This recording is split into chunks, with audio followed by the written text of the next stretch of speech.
on a basketball team, you have 5 guys, 12 guys on the team. MMA, you have one guy going head to head. So he's much more branding. Like he can become a brand name. Do you think you'll see more guys like Mcgregor step into the business world? I mean, I think that there's always going to be guys like Conor, and there's always going to be athletes that find their way into the business world. The tough thing about being on the UFC roster is you're one of over 600. Mm-hmm. And so you have to make the most of your time, both inside and out of the octagon. And Conor certainly learned how to do that. And I think that we'll always see athletes. I mean, we've seen Nate Diaz and Anthony Pettis and Jorge Masvidal. They now have their own fight organizations where they've taken their experience. Good morning. My name is Stephen Borelli, and you are tuned into the Sport of Business podcast. A few years ago, I started my business, Cuts Clothing, from my parents' basement in Washington. Leading a startup has its perks. One of them is connecting with like-minded individuals. On this podcast, you'll hear from some of the people I've gotten close with along the way. Get their takes on trends, business, and current events. And for future founders out there, hopefully you'll take something home that you can apply to your brand. This is the Sport of Business. Let's dive in. Awesome. Well, welcome. How are you doing? Welcome to episode number 11 of For the Sport of Business podcast with your host, Stephen Borelli, founder and CEO of Cuts. Today, we have my very special friend, Megan Olivi from UFC Fox. How you doing? I'm great. How are you? I'm doing good. We're stoked to have our second female for the Sport of Business enthusiast on the pod. So we're stoked to chat. How are you doing today? I'm great. Thanks for having me. I love that we can represent for the ladies. So I'm doing what I can. Yeah, with women's out now, what I was about to say before we jumped on is we get really excited about women in the sport of business because there's been more college graduates that have been women over the last 10 years, and women in the workforce are only rising. And although Cuts is very much and was a men's business, as we launch our women's, we think it can, they can also be an example for younger generations of this new workforce and in operating that mindset, bringing the athlete mindset to the boardroom, and you more than anyone is an example of that. So I kind of wanted just to quickly just introduce yourself and outline your life story to kind of give the audience here a little bit of background. Oh man. Well, life story. I'll try to sum it up quickly. I'm the youngest of 3. My family is a bunch of Italians from New Jersey. I was actually raised across the river for a lot of my life in Pennsylvania. I went to Seton Hall for undergraduate, got my master's at Fordham, actually going to be starting my doctorate program relatively soon. I just have to pick which school. So very fortunate that I was accepted into several PhD and doctoral programs. So I'm looking to just continue to get the highest education I can to grow my skills within, my different roles. So I am the lead reporter for the UFC. You will see me on all of our live broadcasts, our big shows, which are on ESPN now. And then I am a sidelines reporter for NFL on Fox. And I am also a show host, a desk host for pre and post shows, producer, writer. So I try to do a little bit of everything because I'm just a very, very passionate storyteller. If I could sum it all up in one thing, I absolutely love telling athletes stories, and that's what keeps me going every day and drives me to be excited about working every single morning. I love that. So how did you get into UFC? You don't see a lot of women in that, and it's kind of a new sport in general. So how did you jump into that? Yeah, I've been around the world of mixed martial arts probably since about 2010, 2009, maybe. I grew up with an older brother who's 10 years older than me and a sister who is about 12 years older than me. But my brother was an extremely talented wrestler, wrestled for Team USA, like on the junior national team, wrestled for Team Foxcatcher, which you guys might be familiar with if you saw the movie or any of those documentaries that were made. And he was just kind of my hero growing up. So I always understood wrestling. My grandfather and his brother, so my great uncle, they were both boxers. Grandfather was Navy champion. My uncle was a professional boxer. So my house was very familiar with a lot of combat sports. And I just got an opportunity to help out on a show when I was in college and then graduate school that focused on MMA. And I actually ended up knowing so many of the athletes because they were around my brother's age. They all came, a lot of them came from the wrestling scene. And for me, it was just a great fit. I grew up playing sports, but really understanding the world of wrestling and the world of boxing helped so much with the transition. And when you start to meet the athletes in the UFC or the world of mixed martial arts, you understand that most of them don't have a regular life leading up to fighting another human being in a cage. So it's just a plethora of stories that are waiting to be told, and a lot of stereotypes that are waiting to be knocked down. Just if you have someone who is ready to open up to the audience and explain, hey, these guys aren't just punching each other in the face in the octagon. There's so much more going on, and you should get to know them as human beings. And so it just one thing turned to another, and now here I am, and I love it. I love that. What were some of those stereotypes that you often see that you speak of? Well, I think unfortunately still, I mean, I think that the education of the sports fan is definitely growing, and certainly has during the COVID era, because we were one of the only sports, if not the only sport, on for a very long time. But, I think unfortunately people who don't know much about the sport think it's unsafe. So they don't realize all the medical care that our athletes receive before and after, all the tests to make sure they are safe to fight, but also the fact that they want to fight. No one's making them do this. But also there's so many college educated athletes. There are people who came from different athletic backgrounds and just found mixed martial arts, people who found martial arts and say it saved their lives, dads and moms and parents and caregivers. There are just so many layers, just like there is for any other sport and any other set of athletic groups, or even human beings in general. And just because they do something that is perceived to be more violent because you can see the injuries in blood, it doesn't necessarily mean it is any more violent than things like football or, boxing in general. And so just to be able to show that, hey, these aren't meatheads. These are not people who are uneducated or unwillingly going in there or unsafely going in there. I think those are some of the biggest stereotypes that the sport has had to overcome. Wow, I can see you're passionate about it, and already a great storyteller. You're moving your hands, you're moving your. Well, I am Italian, so I don't know how to talk without them. But yeah. I'm Italian as well. My dad, my last name's Borelli, so as you can see. So what? Yeah, I love it. I love it. How did you develop your first interest in journalism?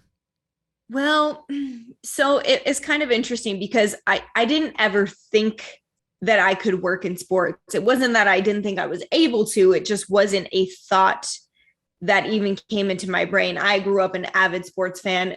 I'm in my office right now, and it's just full of sports memorabilia, like a brick from Yankee Stadium and dirt from the mound. I grew up a massive Yankees and Giants fan.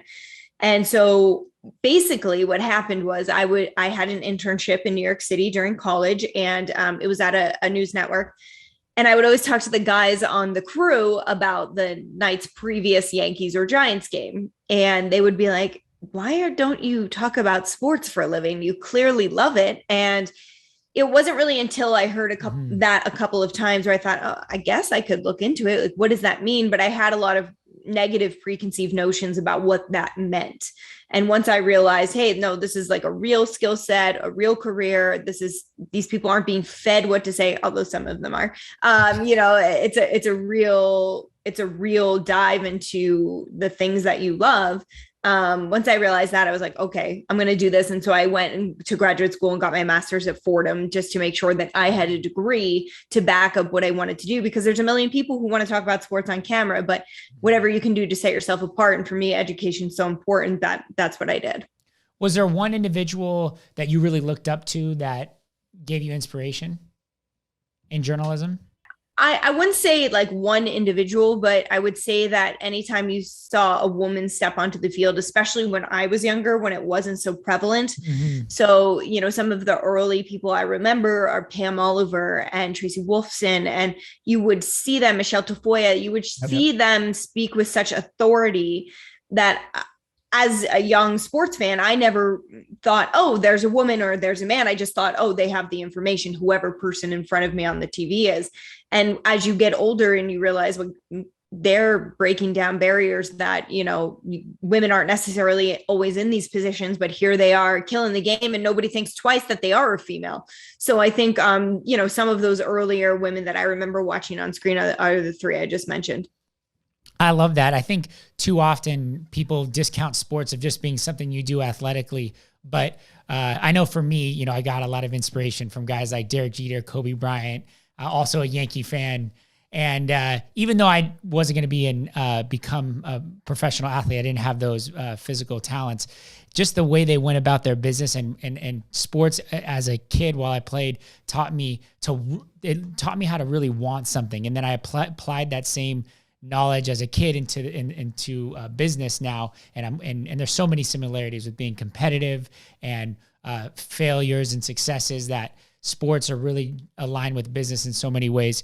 And what was there a time when you, based on that, when you grew up, that you were able to take some things from sports and apply it to your broadcast career right now? Yeah, I mean, like you said, all those things certainly pertain and are important. But for me, I think finding a way to get it done. We hear athletes and coaches and players and organizations talking about find a way to win. And that's somewhat of the same mindset we have on live television. You have to find a way to get it done. You have to find a way to perfectly tell a story, fit it into a crazy time crunch. You know, it's not like I get 3 minutes to explain something. Sometimes I get 45 seconds. So you find a way, and you find a way to get the information that you need, or nurture those relationships in order to get, interviews and everything. So I think just finding a way is something that, teams and athletes, you hear throughout your athletic career. Find a way to win. Find a way to get it done. And that's what I sort of do now with my job. You just have to find a way. And if you have that attitude, you always will find a way. It's not necessarily going to be easy, but you certainly will be able to. Yeah, definitely. It always amazes me with your job is sometimes it's moments after like a knockout or a heated moment. Do you prep exactly what you're going to say, or do you sometimes like just let it overcome you? And how do you stay articulate in those high pressured moments? Well, certainly never let anything overcome you. Otherwise you can't do live television. But I mean, in the anything you see before a fight, most of that has been written by me and then memorized by me. There's no teleprompters or ghostwriters or anything.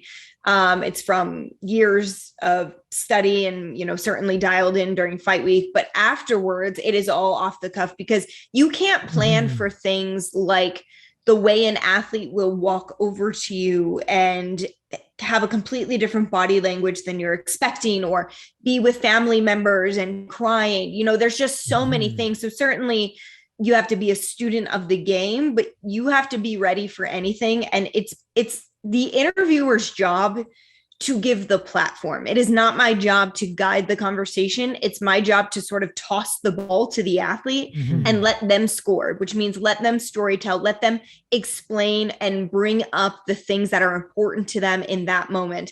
And yes, sometimes there are certainly questions you need to ask and have to be answered for post shows or sound bites or whatever it may be, but it's our job to give them the platform, because they're the one doing, and we're just the one who are helping to facilitate that conversation. And it sounds like it comes from a lot of almost a rhythm that you have up there, where you're not necessarily preparing to say exactly, this or that, but you're preparing to let the moment happen in a way. Is that a good way to articulate it?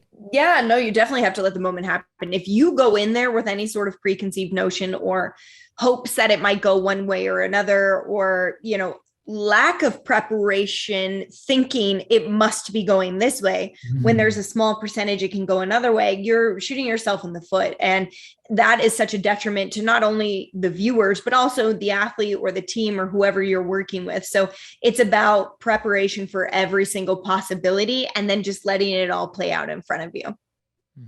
Yeah. In business, we talk about using first principles, where no matter what we've prepared for, we take all the circumstances today and then make the best decision. And sometimes that means forgetting what we might have prepared for, because that no longer affects the decision moving forward. And you have to do that in split seconds. So it's incredible. Yeah. And with live TV, I mean, we prepare so much that gets killed, because if a fight goes long or there's breaking news, I mean, I'll write 17 scripts in a night and I'll only use 10 of them. But it's about being prepared for that opportunity when it arises. Was there a specific situation that was so far off that you can remember that you were like, we prepared this way and this crazy situation happened? Like every week. But I mean, certainly last pay-per-view comes to mind. I mean, you have 3 fights at the top of a pay-per-view that are set and they've been promoted for months. And then 24 hours before, all 3 of those change and things go crazy, and results are wild afterwards. So I think that was a lot of, people seeing sort of what we deal with every week, but on a bigger platform of like, oh my God, how is the UFC or how are the talent going to figure out all of this in 24 hours and effectively report on it, prepare for it, and broadcast it. And we were able to do all that. Certainly not easy, but you just have to go with the flow. Our job is, again, to promote these athletes and these organizations and these teams and whatever it may be. And so, when you get a wrench thrown in, I mean, even last season with the NFL, we had so many players who would have to go into COVID protocols, and you'd have a guy from the practice squad who's starting on Sunday and you don't know anything about him. So that's your job to get onto the field before the game, find out the information that you need to know, and everything else that goes out the window that you had prepared for. But that's what makes it fun. That's why we do what we do. We're sort of adrenaline junkies, but just in a different form. Yeah, I love that. Yeah, it's live and it's lights, camera, action. How did you break into right out of journalism school? Like how did you get your first break? Well, I think just a lot of hard work. I wouldn't say it was a first break. I would say like it was years of work that just sort of added up. I interned for years, and then I started being able to do these little web shows or internet hits and make mistakes there, get experience there. And then I honestly started doing like college lacrosse for a very small internet broadcast. And I knew nothing about lacrosse, and I had never really done a live broadcast like that. I had no idea what to do or anything, and it just learned on the job. And I kept putting, one foot in front of the other. I didn't say no to anything, but I also made the choice, since I was a young kid, that however I was going to do something or whatever goals I set out for myself, I was going to do them the right way, the way that would make myself and my parents proud, the way that had no shortcuts and was just all effort and work. And while it was a little bit slower for me, and maybe still even is than it is for other people, I always have a lot of pride and self-worth that those choices were made in the right way. And I never took a shortcut or could say, oh, I didn't earn this. I've earned every single step. So I think, when I got the opportunity to move to Las Vegas, it was for a very small internet job, but I needed to take the risk. I was super poor in New York City. And, I just felt like, hey, how am I going to figure it out where there's so many people who want exactly what I want? And, I just put in my full effort, no matter what it was, if it was getting coffee for other talent when I was an intern, or if it was, writing scripts for this first ever web show that I'm hosting with another guy who is still one of my good friends. But it was just about giving a full effort, doing it the right way, and just continuing to sort of chip away at it instead of taking a big leap and saying like, well, this is my shot. If it's like that, it usually doesn't work out. So how did you go from lacrosse to then Vegas to, UFC and on the sidelines in the NFL? Yeah, well, it was just about getting stuff on tape, sort of showing, hey, this is what I'm able to do. I was super, super young, but I, got the degree, was doing everything the right way. And then, like I had said, I was working on an internet show that involved MMA. And so I started going to different events or whatever it may be, and making relationships. And one of those people that I met had offered me a job in Vegas to cover the UFC. It was before the UFC had a television deal. And so we were the official pre and post show for them. The UFC paid us to go to every pay-per-view. And I had no business really being there. I mean, I certainly had more experience than other people, but I feel like now I'm like, how did I even pull that off? But, I just continued to work hard. And then when the UFC had a deal with Fox, which they were with for 7 years on television, after I think, 4 or 5 years with that network, Fox really liked the work that I was doing and the way I carried myself both on and off camera. And they called me up, and I was already football season, and they said, hey, you want to essentially audition week 3 and 4? I said, yeah. And I got permission from the UFC. And, I knew that if I didn't do well, that opportunity was gone, because that's the job everyone in America wants. They want to work America's games, And so I succeeded, and now I'm in my 5th season with the NFL on Fox. And so it just continues to roll on. And so I'm really fortunate to be on, 2 networks air with 2 different sports and just try and thrive wherever I can.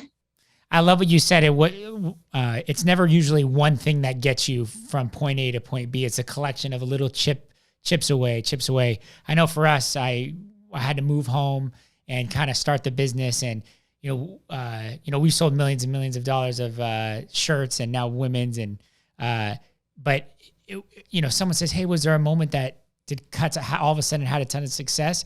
And it's always hard for me to pinpoint one. It was just a bunch of series of daily little things that over time you look back and you're like, wow, look what we've done. But in the moment, it's just the next day. And I think that's a true sign of someone who goes about their business the right way. Because if you're looking for those shortcuts and trying to go for the home run, usually you're just going to end up failing because that's not the right approach to have success. Yeah, it's sort of like that meme that you'll see sometimes with the iceberg, and they'll say, oh, this is the tip that you see, and this is the part that you see, but it's everything underneath that gets you to where you are. And I mean, even when you are a place where people think, oh my gosh, you've made it, or this is where I want to be, you still feel disappointment, and you're still working every day, and you're still striving for extra. So it's not like a complacency either. There's so much more to that. Even when you do reach said goal, there's a million more goals now on top of that. Definitely. How has it been being a woman on the sideline? Pros, cons. You hear that it can be harder to get those jobs, and you're an example of someone being able to bust through. What has that been like in over the last 5 years? And I know has it gotten easier, harder? What's it like being a woman on the sidelines? Honestly, it doesn't feel any different because my colleagues don't treat me any different. The athletes don't treat me any different. I mean, I think there's struggles when somebody's newer on the scene than maybe an older veteran, but I don't think it really plays much into gender. And I think we have, a lot of those pioneers in women's broadcasting to thank for that, because now athletes aren't like, oh my God, there's a woman covering my game. Yeah. They're totally used to it. And I think the biggest way to not make it be a gender-based decision or judgment is to just be prepared. Hey, I'm just as prepared as anybody else on my team. So why would they even think twice when I'm asking questions? Because they're smart, educated questions. And so I think that's like the biggest thing. And so I've never really felt that. I mean, I am the only woman on our UFC pay-per-view broadcast. I have been the only woman the entire time. And, it's an honor that I carry very strongly. And it's an example that I hope, to show other women that, hey, you can do this. It doesn't matter. There hasn't been one before. There is now, or you make it yourself. I mean, that's essentially what happened, with me and the new way we have implemented my storytelling into the pay-per-view broadcast, which had never happened until we sort of transitioned over to ESPN and decided, let's just try this. And so, if I would have failed, I don't know if other people would be able to do those things, but I didn't fail. And so I think it's just about being prepared, being educated, and it never really felt like, oh my God, they're treating me different because I'm a woman. It just feels like I'm a part of the team, whether it's the NFL or the UFC, or even when I covered baseball. It's just, as long as you have done the work and you give the respect that you're hoping to get back, I think it never really plays much into it. I'm not saying there aren't days where it's a little bit like that. And I'm certainly not saying that for the pioneers and women in broadcasting, it felt very different. But for us, we're fortunate to be living and working in this era now. Yeah, I love that. I love how you say, instead of trying to be great amongst women, you're just great. And I think that's a good lesson of just any category that you may fall into, of instead of just, trying to pinpoint that, just look at the market and just be great in it. And then this way, when you, at the end of the day, you won't have any excuses. And you're a great example of that. Where do you think, I love the UFC. I'm a huge UFC fan. Where do you think it's headed? Because, it's gone from this niche sport to now, maybe if not one of the top sports. How does it go? How does it get bigger from here? I think the big advantage for the UFC is it's a global sport. So while people around the world watch baseball and football and hockey, it's not really the same. Like, we go to Brazil and there are rabid fans for us. We go to Japan and there are rabid fans. You know what I mean? So we're such a global sport that it continues to to grow worldwide instead of just within the country. But for us to be, when we came back to work very, very soon within the pandemic, I think that really opened up a lot of gates for us, where we got a lot of new fans, a lot of female fans, a lot of younger fans, and a lot of older fans in our traditional 18 to 36-year-old male. And so I just think the sky's really the limit. There's never going to be athletes who aren't tremendous fighters and who aren't willing to put it all on the line and give the world an incredible display of skill. So I think because that's there and will always be there, we also now have a generation of kids and teenagers who are growing up with the goal to do mixed martial arts, where that wasn't necessarily a thing for fighters 10 or 15 years ago. I mean, they were former wrestlers or boxers, whatever it may be, and they made the transition. But now kids are training MMA at like 7 years old. Albeit they're doing it safely and not sparring, that kind of stuff. But this is a goal for these phenomenal athletes now, where they kind of only had to pick from a couple of sports. Now they can do this, and it's like, imagine some of these players from the NFL if they chose to go into the UFC instead, and those are real choices now. So do you think the quality of athletes, similar if you look at basketball in the 1950s to now, I mean, the athletes have just gotten so much more advanced. Do you think that's going to happen because of that? The best athletes, instead of football, they might do MMA? 1,000%. And I think that the technique will continue to evolve. We've already seen things like when calf kicks were implemented just a few years ago, and then people were throwing calf kicks and having no defense. And then we started seeing Jose Aldo, who's a veteran of the game, but have, defense there. And it's just an evolution where things are never stagnant in our sport. And I really think that we're going to see just an influx of incredible athletes, former college athletes, former pro athletes, or athletes who have to make the choice between, hey, I want to be a UFC world champion, or I want to make an NFL roster. And I do think that the UFC, because it's so pure and raw, and there's no team element, it is you and only you out there, that I think that's going to attract a new generation of really, really just talented athletes across the board. And I think you can see the sign of it getting bigger is the amount of other sponsorship deals that are coming around, like, using the biggest one, but Conor Mcgregor and what's that spirits company that he founded? Proper number 12. Yeah. I think that company became $1 billion business overnight because of him. And he, made more money in that than he ever, did in fighting. And it became such a global phenomenon because of him. Do you think that you're going to see more and more like the business of the game just explode, because it is such a, on a basketball team, you have 5 guys, 12 guys on the team. MMA, you have one guy going head to head. So he's much more branding. Like, he can become a brand name. Do you think you'll see more guys like McGregor step into the business world? I mean, I think that there's always going to be guys like Conor, and there's always going to be athletes that find their way into the business world. The tough thing about being on the UFC roster is you're one of over 600. And so you have to make the most of your time, both inside and out of the octagon. And Conor certainly learned how to do that. And I think that we'll always see athletes. I mean, we've seen Nate Diaz and Anthony Pettis and Jorge Masvidal. They now have their own fight organizations where they've taken their experience.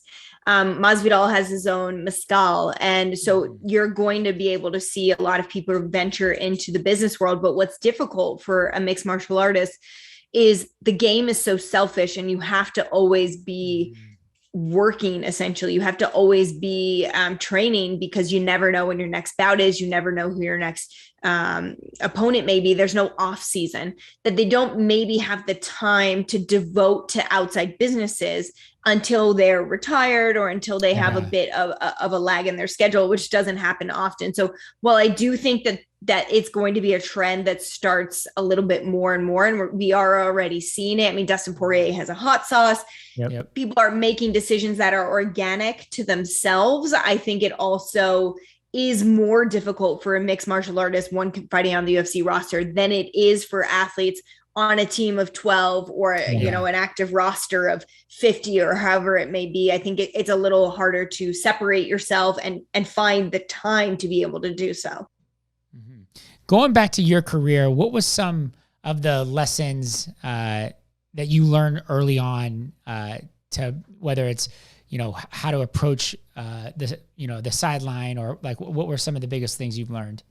I mean, I think athletes are athletes across the board. And so being married to a professional athlete, I also feel like I know what I wanted people to understand about my husband. And so that's the way I approach every athlete I work with. It's like they're Joseph sitting across from me. And so that's the storytelling or the approach I want to have. But I think honestly, it's just about being prepared. And thankfully, that wasn't a lesson I ever had to learn the hard way, but it's probably the most important lesson anyone who does my job or wants to do my job can know. It's about you absolutely have to be prepared, because an athlete will know right off the bat if you're not. If you are faking it, they will be able to tell. But the other thing, kind of on the flip side of that, is when you are giving information to an audience, I think when you're on live television, I think that there is, of course, a natural hesitancy or nervousness. Am I going to say everything properly? And as long as you are factually correct and always reporting the absolute truth in the manner in which it was conveyed to you, if you slip up here and there or you stutter or whatever, the audience at home doesn't even notice. Totally. Just as long as you are doing your job, it's not about being perfect. It's about conveying that information in the perfect manner, which means accurately and factually. Is there an element of just being confident as well? Like if you say something with conviction, even if you maybe say it wrong or this or that, like if you say it with conviction, it can kind of overcome maybe a slight, misstep. Sure. I mean, when people see anyone on TV, they immediately sort of relate them to an authority, and whether they are or not, it's just kind of the aura of television and what happens there. So I think you have to be confident, and sometimes for me, that means just faking my confidence. There's still times where I'm nervous or scared, or totally. I'm getting crazy information in my ear 10 seconds before I go. And now I got to figure out how to get that in, but only not go over 55 seconds. There's just so many things at play that if you just stay calm, then everything's going to be all right. You stay calm and you were prepared. You already, the facts. So that just let them, naturally flow from you and not make it this crazy, like a staccato thing, because it doesn't need to be.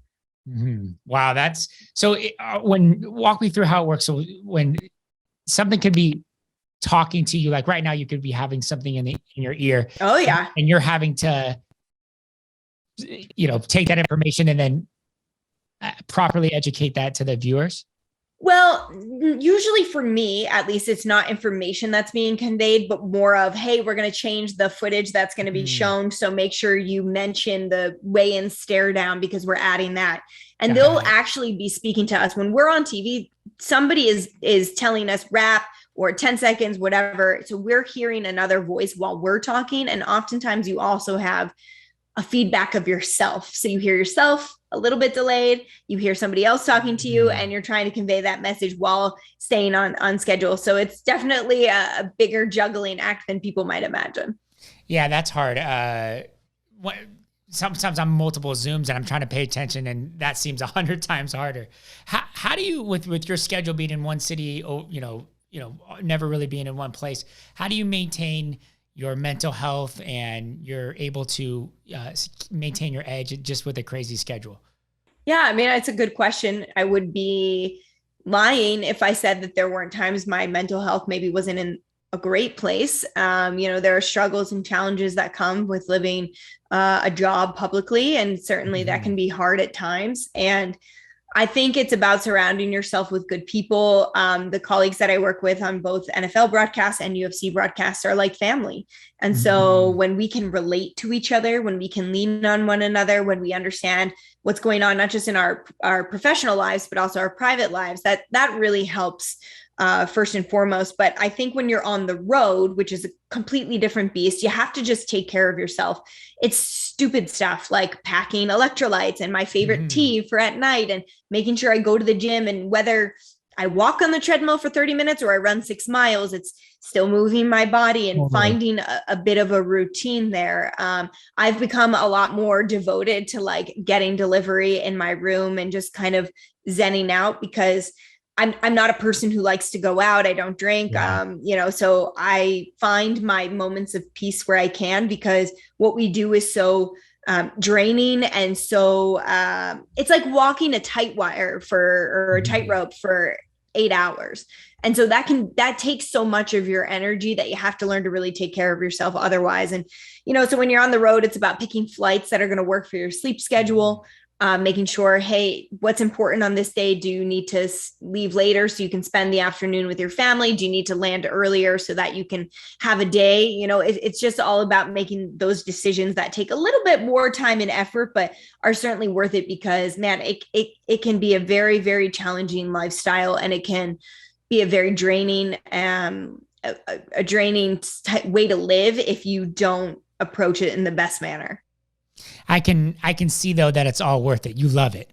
Yeah. I mean, it's fun. And like I said, I think being an athlete and coming from an athletic family, I'm not competing, but it almost feels like competition in so many different ways. Like, don't mess up, and you've got to work with the team, and everybody's relying on you. I think that there's so many similar components that the athlete in me really thrives under that. But also the wife in me, married to a professional athlete, also really finds the joy in being able to give a viewer a glimpse of who this person is outside of them entertaining you. Yes, that you love their team, or yes, you love their fights, but you need to know who they are outside of it. And for me, that is really what drives me and gives me so much joy. Hey, I want you to know this human being. And if I can tell somebody at home something new they didn't know about them that lends to a bigger admiration or level of respect for said athlete, then I have done my job. Do you have to actively not talk about that with your husband being also in the industry, or is it just like you guys both love it and you talk about it all the time? No, he's retired now, so it's fine. But also when he was fighting, I mean, it was, I worked the majority of his fights.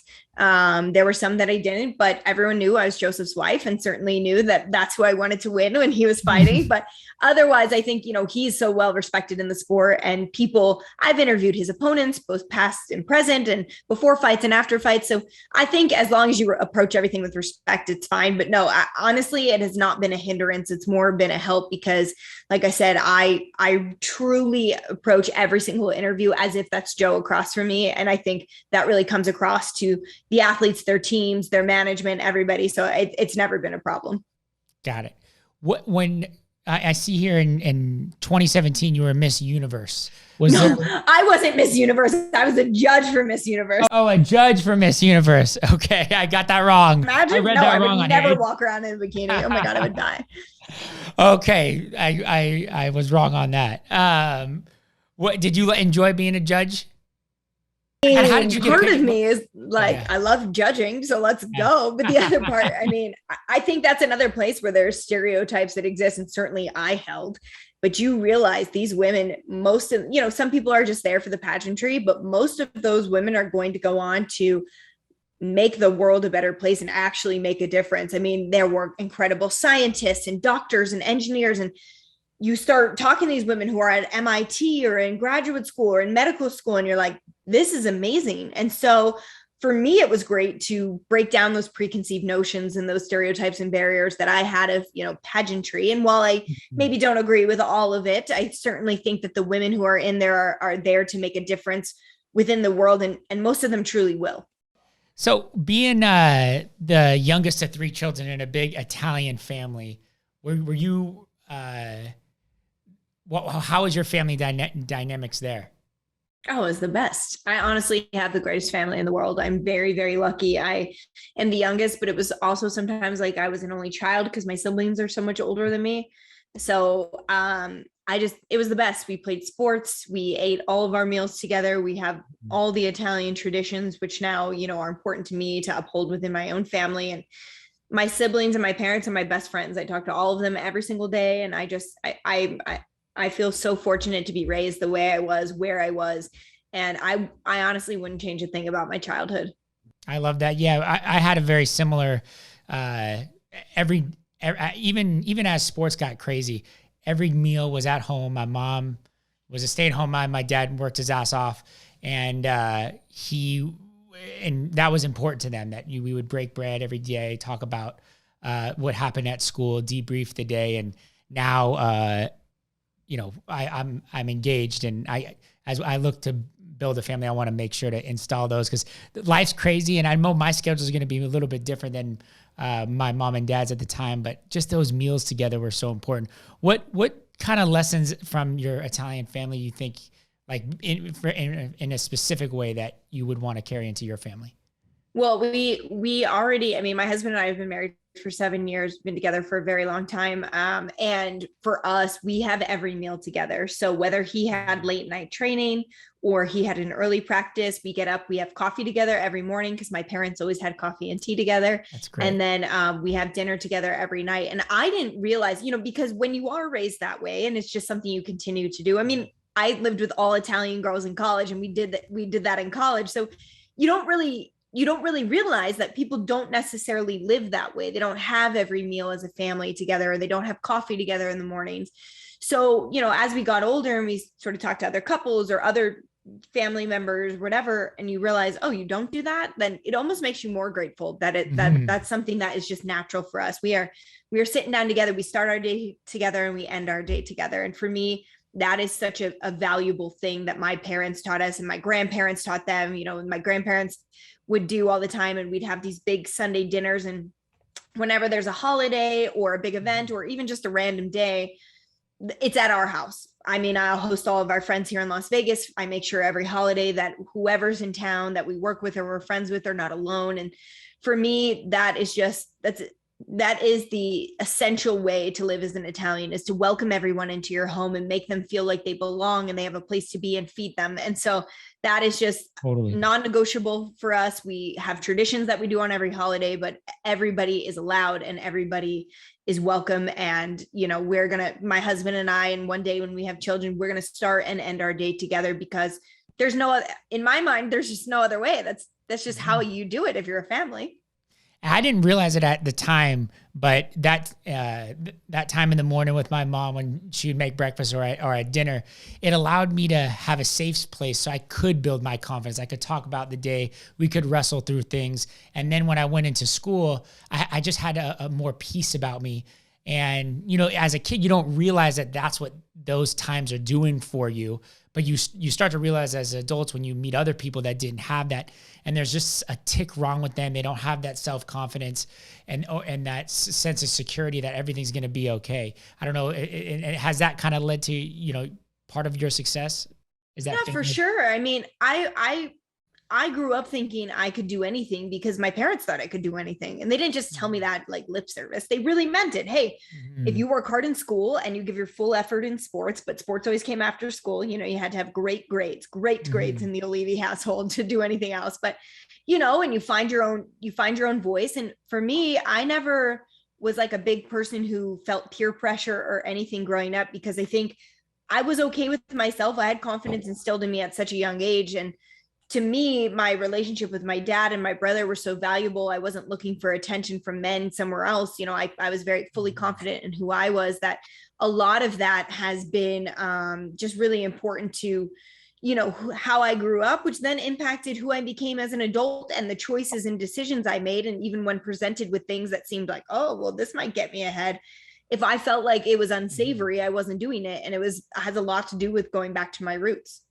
Yeah. I mean, I think I can just see and hear and talk. I hope to raise a daughter like you one day, where just full of confidence and sure of themselves. And yeah, the Italian household, they really build that in you. And I remember, my dad is a first generation American, and he, If I had a tough day at school, he would tell me, you're going to be fine. I specifically remember when I really was starting to play competitive basketball, I wouldn't make I didn't make the varsity team, and instead of having me blame the coaches, he said, "Hey, let's get to work. This season we're going to work together." And that really has taught me a lot about myself and business moving forward. Of because I think a lot of times people nowadays, they don't teach their kids to get back after it. Not everyone can get first place in that regard. So I think those are some great lessons there. For sure. Because it's not, make no mistake to anyone who's listening to this, Italian households, you are not coddled. They believe in you, but it's a lot of like, hey, get up and like, try it again. It's not like, oh my God, you're okay. It's, it's a little bit of tough love in there too, but love is always the bigger word. Do you have a tough love story growing up? No, I just mean in general. I just think the way we were raised is like, hey, you can do anything, but if things didn't go our way, it wasn't like, oh, it's somebody else's fault or whatever. It's, hey, this is on you, but if you really want to get back up and try again. Totally. So kind of wrapping this up, and I know you're busy. Was there any cool UFC or NFL story that you're like, man, I can't believe I'm doing this right now? Yeah, definitely. A couple of things. I would say one for each.